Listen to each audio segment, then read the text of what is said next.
Slight update on the Piwars robot. I'm now waiting for an I/O extender board from Piwars so I can get access to more of the GPIO pins so I can attach more distance sensors than just the one. So I want to actually have some on either side as well. But the other thing that's going on is I've got this cabling mess, and it's a bit of a rat's nest. You know, you've got the cables here for the motors, you've got these Wago connectors connecting for power.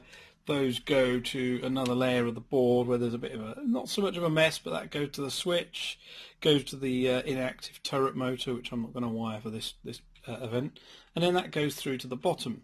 But I was thinking, well, I want something consistent. I don't want these great big chop blocks everywhere and these Wago connectors because they're a bit messy. And Maplin were having a sale. So I went along to our Maplin sale, and I've unboxed that stuff and thought, right, why don't I use some of these PC power connectors. They're 4-way connectors, which is what I mostly need. They've already got Y connectors on some of them, which is going to be handy for the places where I need to distribute and split power. Also some of this heat shrink, and even just some of the bare male and female headers. So I've actually been making up connectors here using this rather rubbish, but at least it works. So there's a crimp tool, and that does the job for crimping connectors onto these.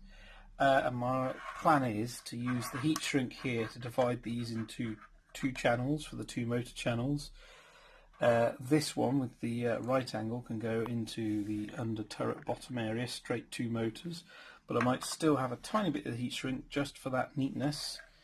Now when I get the I/O extender, it's going to come with a ribbon cable. It would be nice to see if I could actually mount this board under on that layer, so I might not need quite as much of these cables to get up there, but I'm still going to want probably at least this one and this one to get to it. So anyway, this is my plan to tidy it up. There'll obviously still be a couple of different wire kinds from the motors and ribbon cables and the like, but I think it'll just add a tiny bit of neatness to the robot. In other news, there's still code to be written.